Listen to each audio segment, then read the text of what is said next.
C'est parti. On fait une petite vérification des lignes à l'huile pour voir s'il n'y a pas de verre de gris, de formé ou d'usure qui va nous dire que ça va percer. Il n'y a absolument rien en ce moment qu'on voit d'anormal. S'il y aurait quelque chose qui ne sera pas correct, genre du blanc après, ou du noir aussi, qui est un signe d'huile qui sort, il n'y a rien à faire. Vous laissez ça aller tel quel jusqu'à temps qu'on ait ces problèmes-là. Ça, c'est pour le cuivre, ça. Le changement de couleur, voir aussi s'il n'est pas trop égrasé. Voyez-vous ici, il est égrasé un peu. Je ne sais pas si on le voit sur la caméra. Mais pas assez. Il passe de l'huile en masse dedans sur l'épaisseur. C'est juste une petite base qu'il y a eu sur le dessus. Il n'y a aucun problème d'aller jusque-là.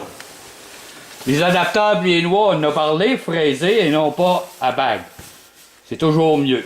Le brûleur ici, là, ça vibre une affaire épouvantable. Mettez votre main dessus ça, là. Vous allez voir que les fittings, il faut qu'ils soient résistantes. Est-ce qu'il y a des questions sur ça? Je dois savoir, moi, c'est quoi la grosseur idéale pour une ligne à l'huile? Une demi. La raison est assez simple. Sur le 3,8, avec des hauts débits de même, quand vous tombez en haut de 3 gallons, ça fournit bien juste. Bien juste. Donc, ça prend 3 ou une demi. Une demi, qui est la ligne à l'huile idéale en haut de 2 gallons. OK. Peux-tu m'expliquer pourquoi que ça prend une ligne de retour? Oui. Une ligne de retour à la teinte. Oui, parce qu'il y en a qui prennent la ligne de retour.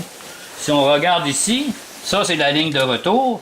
Il y en a qui la prennent, excusez, puis qui l'envoient directement dans l'arrivée d'huile. C'est pas fait pour ça. La ligne de retour retourne le surplus d'huile de la pompe au réservoir, ce qui permet un certain réchauffement de l'huile dans un premier temps. Très léger, mais il est là quand même. Et puis, en plus de ça, ça élimine toutes les bulles d'air. Si vous retournez dans l'entrée d'huile, votre retour, à un moment donné, vous allez avoir de l'air dans votre système, parce que ça va virer en rond. Okay. Vous allez avoir des problèmes. Vous risquez de faire sauter la guire de la pompe. Puis les pompes sont assez dispendieuses, merci. Oui, d'autres questions? Madame dernière, la ligne à l'huile recouverte de plastique, c'est pourquoi tu mets ça? Ça, c'est le futur. Dans pas grand temps, puis même en ce moment, quand vous allez changer ça, ils vont vous vendre la ligne à l'huile une demi, mais recouverte d'un plastique pour les anti-fuites. C'est tout simplement pour empêcher les déversements. Dans le fond, le plastique, ouais. Est-ce qu'il est là pour empêcher la corrosion? Il empêche la corrosion, puis il empêche les fuites.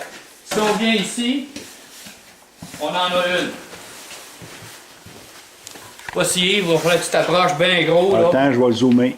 C'est orange, c'est ici, là. Oui. Oui, on le voit très bien.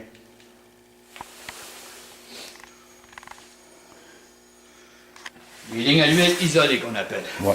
C'est bon pour le froid. Même ici, on la voit bien, l'isolant. Regardez sur la ligne de la celle qui est neuve, là, on voit le plastique orange. C'est ça. Exactement ça. OK. Alors, c'est tout pour le moment. Là, on va rentrer en dedans, l'autre côté. Oui, on va aller voir les brûleurs. Voir les brûleurs. L'entretien des brûleurs. À tantôt.